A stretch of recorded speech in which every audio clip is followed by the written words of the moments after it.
it became very clear to me that the world was on the wrong path. Mhm.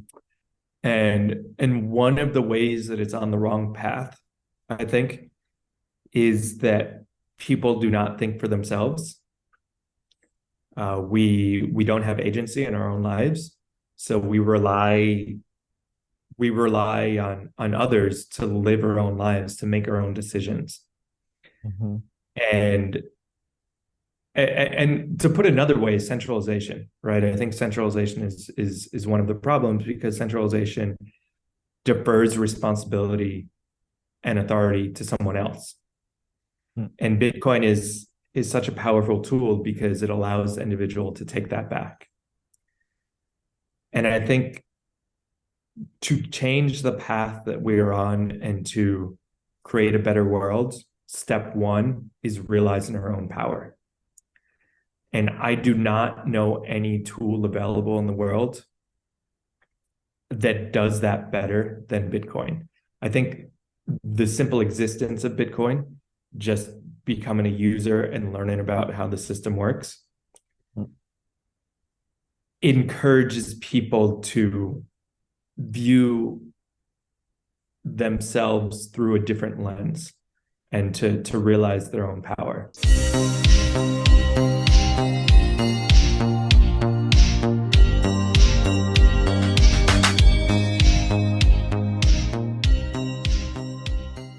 Hello, guys. Welcome to BitCorner.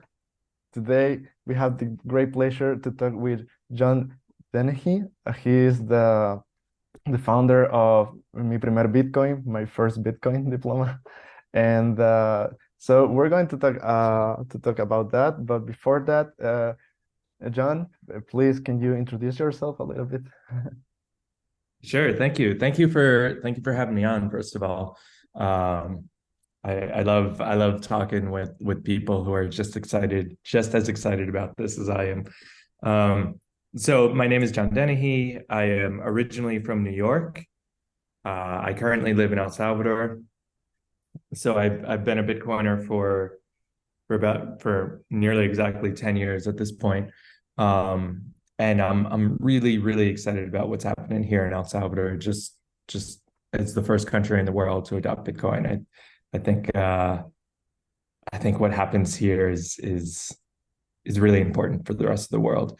So yeah, before I came here, then I did a variety of different things. I traveled quite a bit, and I often worked as a journalist, not necessarily about Bitcoin.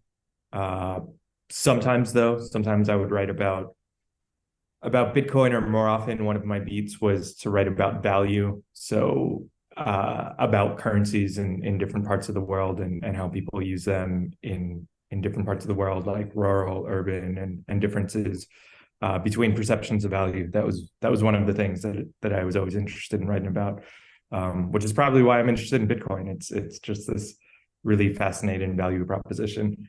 So yeah, was a journalist. No longer am a journalist. Now I am spending 110% of my time and energy, soul, into my first Bitcoin. Oh, that's amazing. And thank you for being here, and thank you for what you're doing in El Salvador. It's really incredible, and we're going to talk about that. And I want to know that if you ever have been in other places in Latin America, it was your first experience going to El Salvador, or how was it? Have you been in Latin America way before? Yes, I am quite fond of Latin America. I my first time, well, I traveled briefly when I was in university, so I must have been 19 or 20, probably 19. First time I ever left the United States was to visit Peru and Bolivia. And immediately after finishing undergrad in the US, I was not very happy with the direction that my country was heading in. And I wanted to live abroad and work abroad. And I found a job teaching English, and lived in Ecuador for about 4 years. So Ecuador is actually it's kind of my second home after New York. I think Ecuador has been a really important place for me. I have like I have a godchild there. I have some very good friends, people that I consider like family there. So I go Mhm. back and visit quite a bit. But in addition to those couple of countries mentioned, I've traveled quite a bit in Latin America. This is my favorite part of the world, and I also really like to travel. So I have been to every country in Latin America at least Wow. once. Wow, that's amazing. That's awesome. And can you tell us a little bit about your rabbit hole journey? Because I love the stories of all Bitcoiners. It is really fascinating because everyone we have like different approach Yeah, from the rabbit hole journey, and that's uh, it's fascinating because I always ask the same question, but the answers are way different for everyone. So I would love to know what's your story, how did you discover Bitcoin? yeah. So I think I was a little bit predisposed to Bitcoin for two main reasons. One, I was very political in the United States Mhm. when I was in a university there, mostly anti-war. So this was, 20 years ago. So this is around the time of the Iraq War, post September 11th, Okay. and the military buildups there. And I was very opposed to them, which led to lots of arrests and some time in jail in the U.S. Um, for political protest, and which is why I went to Latin America in the first place, which is why I went to Ecuador. And then in Ecuador, so I already had a negative concept of the state Mhm. and the power of the state that already existed. I went to Ecuador, and I actually there was a change in government in Ecuador. I was actually working for the government of Ecuador, but a new government took over, and my visa wasn't recognized, and I ended up getting deported. And in that deportation, then they seized my assets. I had a bank account in Ecuador, um, because again, I was working for the government. I was working for a public university, Mhm. and I needed a Ecuadorian bank account so they could have direct deposits. Um, and they froze that account and seized my assets, which was a very personal reminder of the dangers of putting state and money together. Mhm. So I was already very much of the opinion that money and state should be separated. And then in 2013, in early 2013, around this time, um, then I saw an article about Cyprus, Mhm. the European island nation, the small island nation in Europe. They had a bank bail-in, so they had some financial difficulties, and the country couldn't pay its bills. So they went into everyone's bank accounts and they took a percent of everyone's bank accounts. I Wow. don't know what it was, like 7%, 8%, to pay off the state debt that they had. Yeah. And I read an article about it. And one, the article, like my reaction to the article was like, that's terrible. States should not have that power. And two, the article mentioned, just as a throwaway line, something to the effect of Bitcoin users unaffected. And I was like, Bitcoin users unaffected? Like what is that? Like what's Okay. Bitcoin? So then that prompted me to start to look into it, to read the white paper and all that. And it just, again, I already had this prior experience.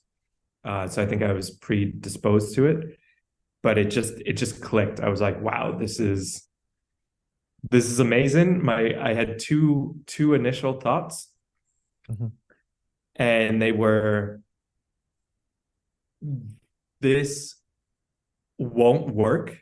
The state won't let it happen. They will crush this because this is such a powerful challenge to their authority Mhm. that there's no way that the system will allow this to happen.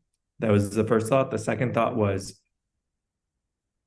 I want to try anyway. It's worth trying to do this.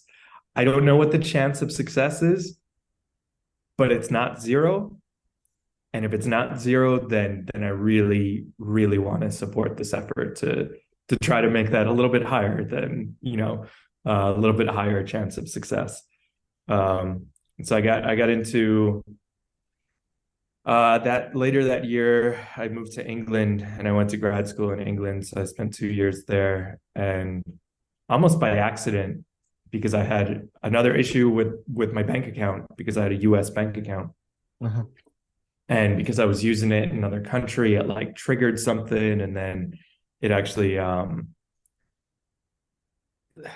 I couldn't make withdrawals from ATM. So the workaround was for me to deposit deposit dollars that I had in a US bank account into an exchange, buy Bitcoin, and then sell the Bitcoin in England. That was the way that I just got money, right? Because the fiat system wasn't working for me.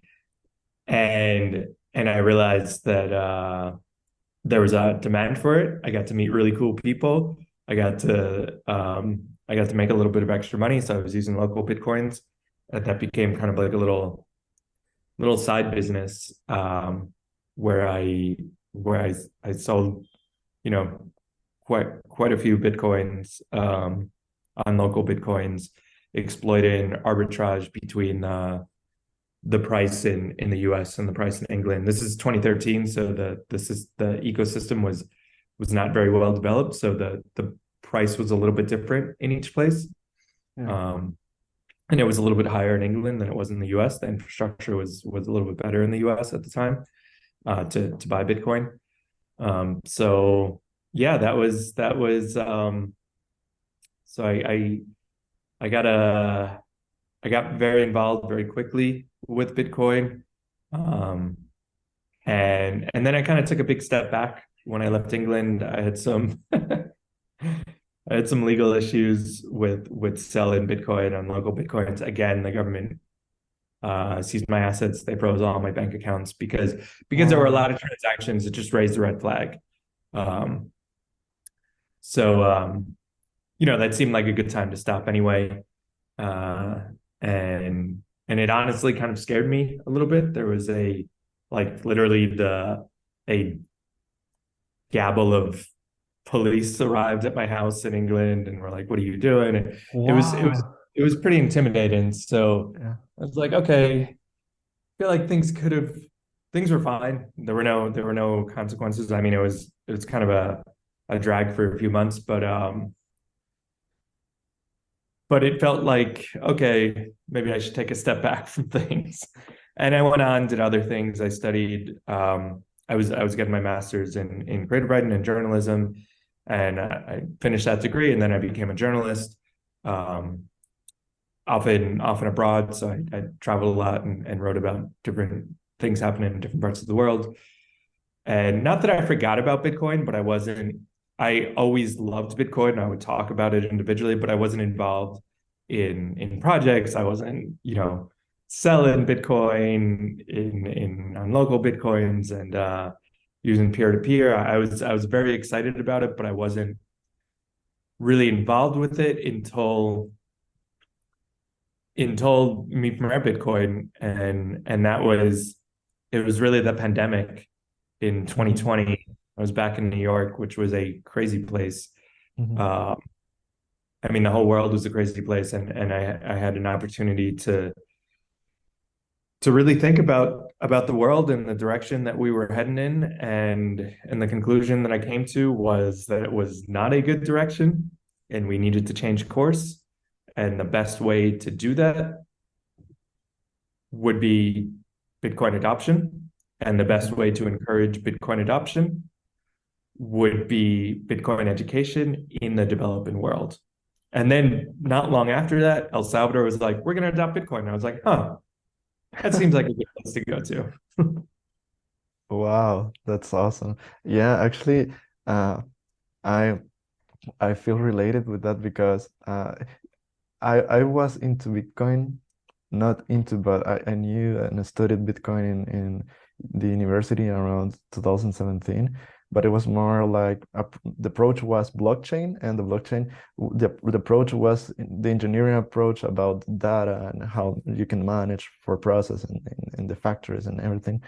And but like you, and when we were in the lockdown during the pandemic, it was like I started to studying it, you know, a lot and reading it. The Bitcoin standard with Saifedean, it was like mind blowing and really it was the story of the money history, you know. So it was way incredible. So yeah, and just like you, when I saw that my country was like Bitcoin, we're going to adopt Bitcoin as legal tender, I was like,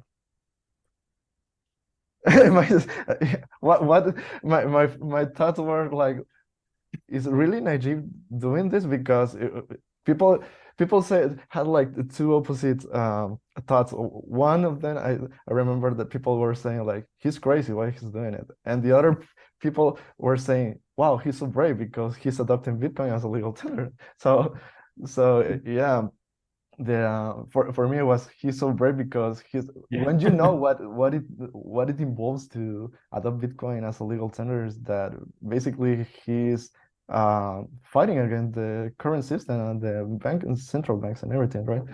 So my next question was why do you study journalism? Is because you like to you like justice, or you like to research things, or why why journalism? Yeah, I think I know that journalism um is not the favorite profession of Bitcoiners. I know there's a lot of Bitcoiners that don't have very positive don't have very positive opinions about journalism and journalists. But I'm attracted to journalism for the same reason why I'm attracted to Bitcoin. When done well, both are tools that could be used as a check against power. That is, I think journalism has strayed from that ideal quite a bit. And journalism has today is mostly about getting clicks, right? It's mostly about, I mean, it's essentially entertainment at this point. And it's not independent, it's not impartial, it's not a tool against power, right? Like the ideal of journalism is really sound. The ideal of journalism is to hold power accountable. And that's what I'm attracted to. That's the strain within journalism that I'm attracted to. Okay. Um, And when did you decided to go to El Salvador? To El Salvador, it was when right after Najib said we're going to adopt it as legal tender, or or do you waited for a couple of months? Or how was it? so yeah, interestingly, again, I'm very into Bitcoin, and I'm also very into travel in Latin America. Mhm. And as soon as they announced it in I think it was June of 2021, Mhm. I almost didn't believe it, right? It was like, wait, what? A Ah, country's but adopted. with June was when they were passing the law, right? Yeah, Ah, yeah, okay. yeah. So they passed the law in June. Um, and it was actually other people that friends of mine that knew that I had that profile, and they were like, "So you're moving to El Salvador, right?" And I was like, I don't know, maybe." And they're like, "What?" Like, first thing I thought of is you're gonna move to El Salvador, and I was like, "Yeah, maybe." And then it took me like a few days to be like, "Huh." Like almost to accept the new reality, right? Like it was a surprise. I did not anticipate that El Salvador was going to adopt Bitcoin as legal tender. I didn't think any country was going to do that. Maybe eventually, but not in 2021. Yeah. Uh, so a few days afterwards, or a week or two afterwards, then yeah, I was like, yeah, I'm going to move to El Salvador, um, which I already had that idea in my head about education. In fact, I kind of tried to implement a very early version of Mi Primer Bitcoin in Ecuador, Mhm. previous to that. So earlier in 2021. So in like March and April, then I tried to organize some community classes in Ecuador and Colombia, Mhm. which honestly didn't really have like much traction. I mean, the pandemic was still kind of going on, and Okay. it was to have it in person. So, Mhm. um, but then after El Salvador, then I was like, huh, I feel like there's an opportunity here. Yeah, I have to go to El Salvador. So I started planning the project more, trying to, fill in some of the details of how it would work, how it could work, and just working through the idea a little bit more in my head, and getting the website and writing a mission statement, all that stuff. Mhm. And then I moved to El Salvador in August, and the legal tender, the law went into effect September in 21, September. 21st. Yeah, yeah, in Yeah. September. So I moved there. I moved to El Salvador after the law was passed, before it was enacted. Okay. Wow. And how do you come with that idea of Mi Primer Bitcoin? I mean, again, it was really just during the pandemic, it became very clear to me that the world was on the wrong path. Mhm. And one of the ways that it's on the wrong path, I think, is that people do not think for themselves. We don't have agency in our own lives, so we rely on others to live our own lives, to make our own decisions. Mhm. And and to put another way, centralization, right? I think centralization is one of the problems, because centralization defers responsibility and authority to someone else. Mm. And Bitcoin is such a powerful tool because it allows the individual to take that back. And I think to change the path that we are on and to create a better world, step one is realizing our own power. And I do not know any tool available in the world that does that better than Bitcoin. I think the simple existence of Bitcoin, just becoming a user and learning about how the system works, Mm. encourages people to view themselves through a different lens, and to realize their own power, and their own agency, right? That they can make their own decisions, that they can be responsible for their own actions. Um, so yeah, I thought that, and it's not something different about me from our Bitcoin, um, is that we're really focused on people who are not Bitcoiners, right? Mhm.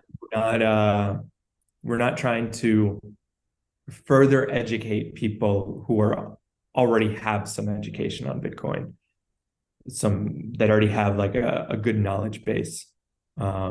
It's not technical. It's the concept is to bring new people into the space. Um, and specifically, in the developing world, I think the a country like El Salvador is really going to lead the charge. So, my two touchstones are really Ecuador and New York. Those are the two Mhm. places where I've lived the longest and where I have the most friends and contacts. I know a lot of people in New York that had Bitcoin. None of them really used it, though. They had Bitcoin as an investment. Mhm. In Ecuador, and Ecuador has a pretty similar profile to El Salvador. They were dollarized literally in the same year. They're relatively small Latin countries. Um, people could really use it in Ecuador for a number of reasons, for censorship resistance, just to have more control over remittances. Like there's real use cases in Ecuador, and I didn't know anyone that had Bitcoin in Ecuador. Like, and that's the place where it's actually needed, between the two, between Ecuador and New York. Mhm. So my thought was also that for Bitcoin to succeed in the right way, it has to be led from the bottom. It has to come from a place like Ecuador or El Salvador. It will not come from a place like New York. Mhm. If we allow a place like New York to lead it, then I think it will very likely be co-opted by Mhm. by the system that we really want to replace, right? There's a danger that Bitcoin loses its edge, right? Um, if it just becomes like a stock, like just this investment tool, like that's not its power. That is not the power of Bitcoin. Mm. Uh, so like I already had the thought in my head that the real revolution would be led from the bottom. It would be led from people who have not benefited from the legacy system. People who are benefiting from the legacy system are not motivated to change it. The people who are motivated to change it, to take risks, right? Like it's a risk for El Salvador to adopt Yeah. Bitcoin. Mm. But a country like El Salvador or again Ecuador, they're not benefiting from the legacy system. The legacy system is not helping them, right? It's keeping them. It's entrenching them in a power dynamic in which they don't get to decide, right? They already don't control their currency, Yeah. right? So it's always going to come from people who don't have the advantages in the legacy system. They will always be the ones that lead the charge to create something better. Well, yeah, absolutely. That's true. And how do you say that your approach is to focus and educate people that don't know anything about Bitcoin uh or maybe they want to start using Bitcoin. Uh, how is your first approach? Your first approach? How do you start to educating people like with my first Bitcoin? How do you do it? Because you work with the schools or communities, or how does it work? Yeah. So just to preface this answer with the fact that I am not a teacher. So one of the core concepts that we have is that this should be locally led. So all of our teachers are Salvadorians. Okay. And more than that, we try to, as much as possible, have the teacher be as local as possible, right? Because we work in the whole country. So if we're working in a community in in the eastern part of the country, it should be, the teacher there should be someone from the eastern part of the country, right? And Hmm. probably not someone from San Salvador. Hmm. Uh, but in San Salvador, it should be someone from San Salvador, right? So we try to make it as local as possible because local context matters, and the people that have deep roots understand what the community needs and how to relate to them. So we started with just intro classes, Hmm. which are just one-offs, and we have the advantage here in El Salvador because it's legal tender. I think there's a lot of curiosity about Bitcoin. So it actually has not been hard to find students because there's lots of people interested. Hmm. Um, and then that evolved last year, about a year ago. Um, we we started the Bitcoin Diploma, which is a 10-week program. Hmm. And we started that in the public school system. Okay. So we had our first graduating class in June of last year, June 2022. And that was quite small. It was a pilot, essentially. It was in one school, and there were two classes. a total of 38 students, and we've improved the curriculum quite a bit from that first one, because it was very rushed. We had an opportunity that we wanted to take advantage of, with a very short timeline. But we have with each new group, so every 10 weeks there's a new group. We have changed the curriculum. Tried to learn from the previous group and make changes to improve it. And we are now in what is effectively the fourth edition, although the numbers start to make a little bit less sense because now the fourth edition is the first one that's not in Spanish. This is now in English. And the one that we're using in Spanish now is the third edition for Spanish. But we have grown quite a bit with that. So every 10 weeks, we more than double, at least double the number of students and the number of locations. Wow. So, from one location, 38 students, two locations, 95 students, to five locations, 250 students.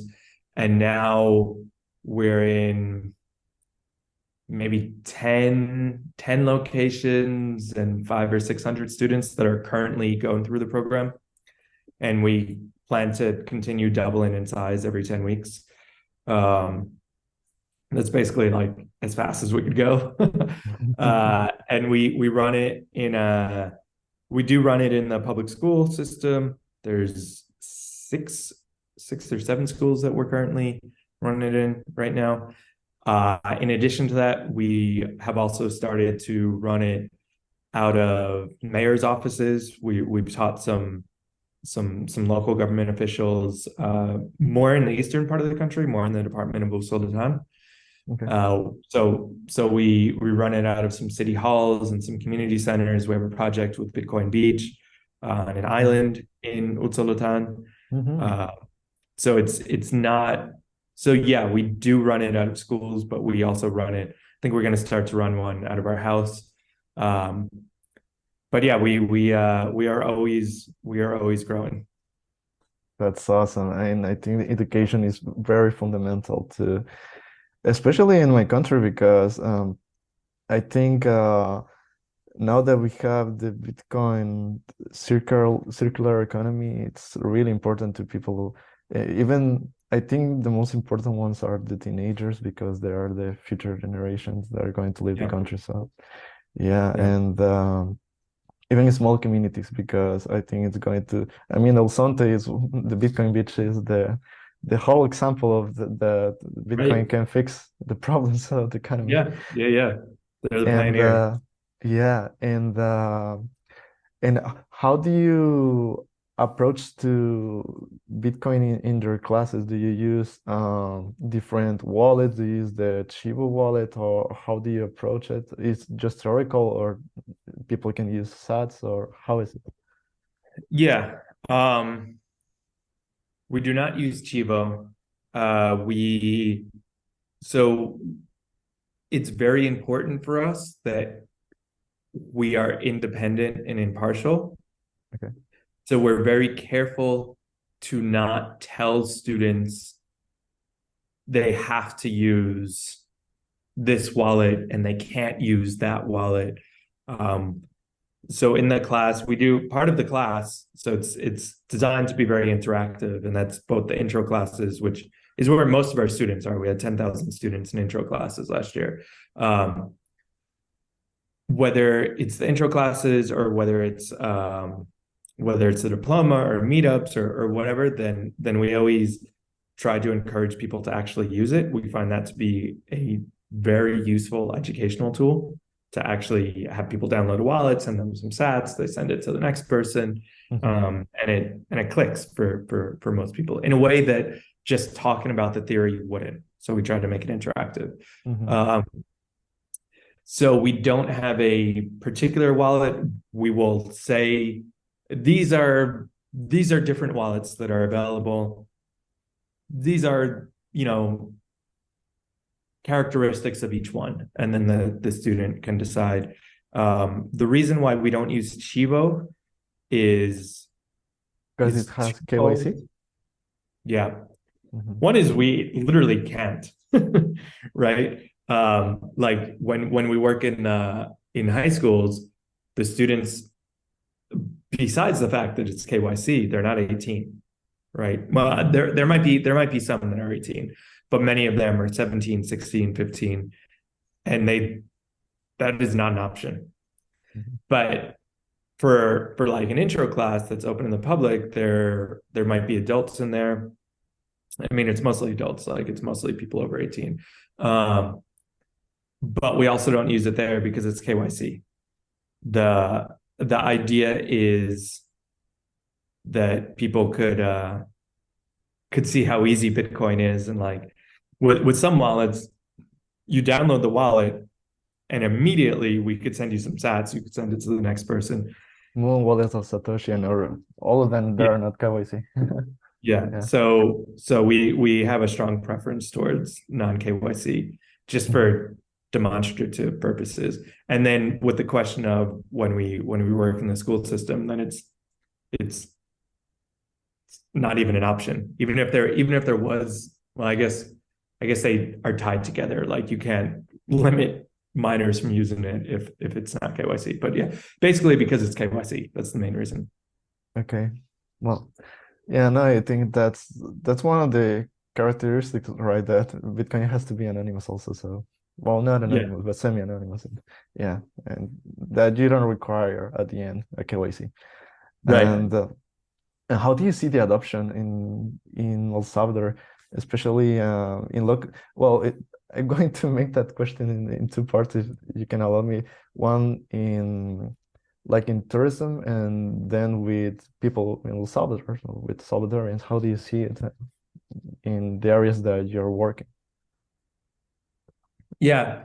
Um, I am very encouraged by the progress here in El Salvador with Bitcoin adoption. I know there's people that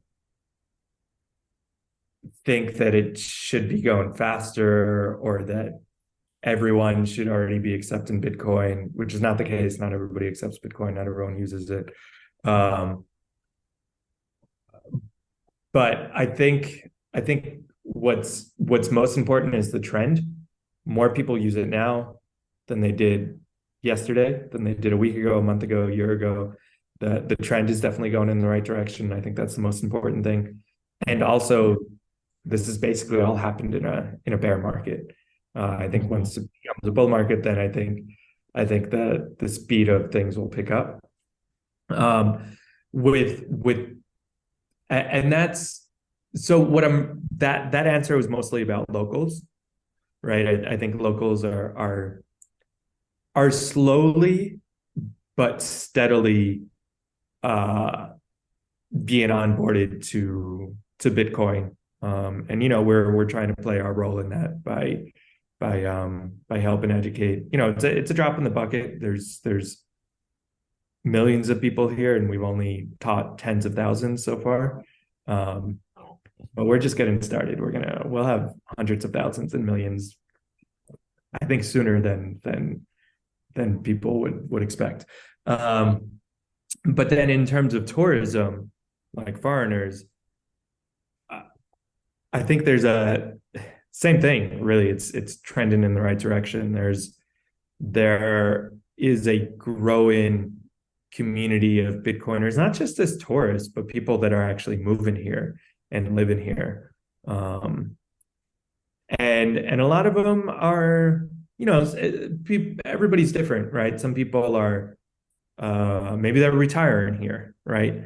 Um, but others, I've met quite a few people who have moved here because of Bitcoin, who are innovators, who have, really interesting ideas to start a new business, or a new project or whatever. And a lot of that, there was a delay for a lot of people. Most people did not come in 2021. Most people came in 2022. I think most foreigners wanted to wanted to wait a little bit and make sure that it was real. Again, I had some disbelief as well when I first started.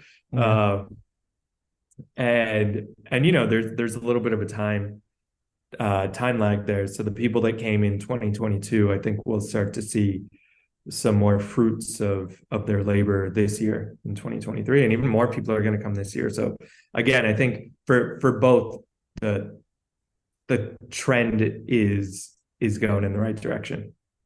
That's awesome, and I'm glad to hear that because yeah, I think I think the same way because most people think that it should be like fast, and I think it's not always the right direction. I think it's better to be slowly and steadily, and but keep growing. And as you said, we are in the beer market, so yeah, in the bull market, we will see all the potential.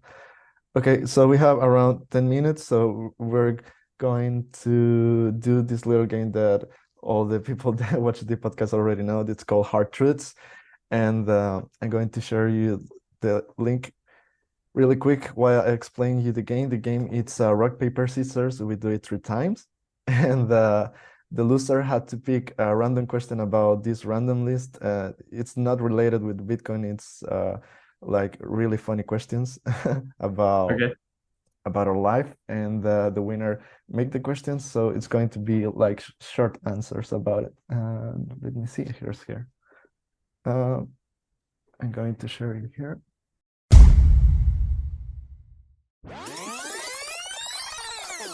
Okay, so I had to pick 2 random um, numbers. So let's see.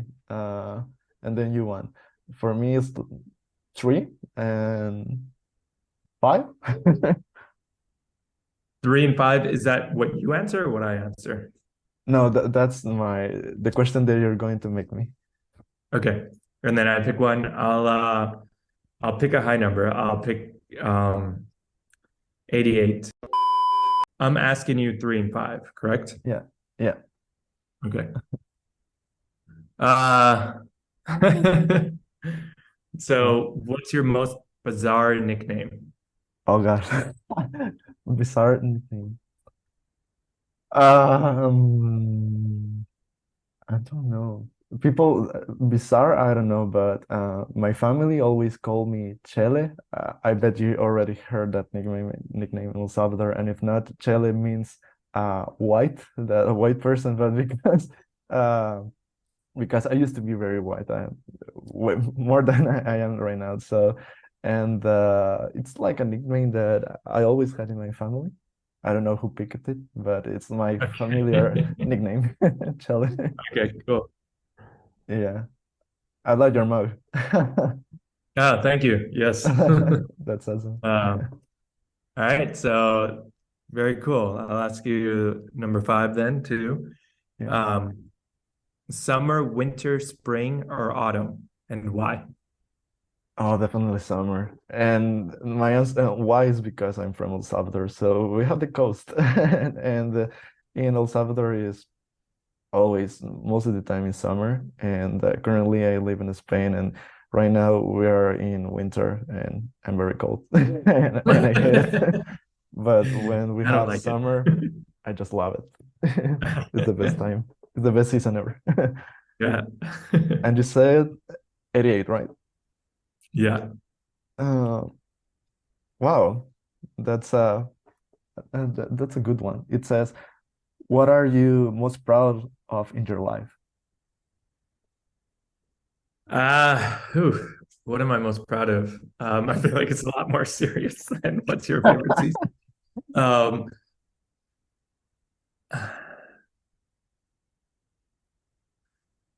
and yeah, I'm most proud of my first Bitcoin. This is I have been an activist for 20 plus years, because I think that we all have some responsibility to try to do something good for the world, to leave the world better than we found it. And I've tried to do that for much of my life, and it's a tough task, right? Uh, I think that Mi Primer Bitcoin is an idea whose time has come, and it's attracted some really, really incredible people to push it forward, and I you know, one, the future is uncertain, but two, the best way to predict the future is to create it. And I believe that's what we are doing. I believe that we are putting our thumb on the scale to to help uh, to help determine what path we take going forward in a way that is a bit bigger than a small group of people should be able to do, right? It's like this high leverage opportunity. Uh, and I am I am very, very proud to be involved with that effort. That's awesome. Yeah, I believe that too. And okay, just for I think we're going to start to wrap it up. So last two questions. The first one is any thoughts or any comments for anyone that are thinking to going to El Salvador to it could be for moving to El Salvador or just visiting and making tourism. Um, what can you say to the people of the world and that and for going to El Salvador and the Bitcoin economy? So everyone that can should come to El Salvador to see for themselves, right? As Bitcoiners, we don't trust, we verify. So don't take my word for it. Come here and see it for yourself. Because this is the front line of the next war. And I have a lot of hope here. There is a lot of hope here. And you feel it, it's palatable. So if you can come here for yourself, and if you want to see what's happening in the Bitcoin space, there's two main centers. One would be San Salvador, which is, you know, the largest city, the capital, and the other would be Bitcoin Beach. And not even just Bitcoin Beach at this point, like the surrounding that whole area, right? Like the next villages as well. Um, we have Mi Primer Bitcoin has a meetup the last Thursday of every month in San Salvador, and then sporadically at other times in places throughout the country. And Bitcoin Beach also has a monthly meetup. Um, they just had one. It was the start of the month. I don't know if they have a set schedule for like. I think it's usually on Mondays. I'm not sure what the schedule is for the Bitcoin Beach meetups, but both of those are great places to kind of plug in to the people that are already here. Okay, perfect. And the last question is to anyone that wants to get involved with Mi Primer Bitcoin, how they can do it, even if they can do it if, like, for example, me, if I'm abroad, how can we get involved with your project? Yeah. So we have very grand ambitions. The focus is El Salvador, but the mission is the world. Because our ambitions are so grand, we need a lot of help. So the easiest way to help, and this does make a difference for us, is to donate to the project. We only use Bitcoin, so we only accept Bitcoin. And you could find on our webpage, which is miprimerbitcoin.io or myfirstbitcoin.io. You can find the tab there to donate. And that really helps us. Also, people could donate their time, their expertise. You know, you could be a volunteer, and you don't have to necessarily be here. We work with like I'm immediately jumping off of this to go to another call, and the other person on the call is actually someone who lives in Puerto Rico, but they work for or they volunteer for Mi Primer Bitcoin at the moment. So whatever your skill set is, you know, we probably need it because this is a really, really big task. So yeah, donate your donate your Satoshis, donate your energy, your time. your expertise. All of those are helpful. And on our website, an email to reach out to would be info@meetfromrarebitcoin.io, but also on our Twitter, if you write us a DM, so that's my first Bitcoin underscore, just to get in touch and see. Yeah. Okay, John, thank you for your time. Thank you for share your thoughts about Bitcoin and your project. And good luck. I wish you the best because what you're doing is really, really, really good, really impactful. And I think people in El Salvador need it. People need education, and not just in El Salvador, worldwide, but especially in my country, they're living it. So education is really important. So thank you for your time, and thank you for Yeah. everything that what you're doing. Yeah. Thank you so much. See you guys. See you next week.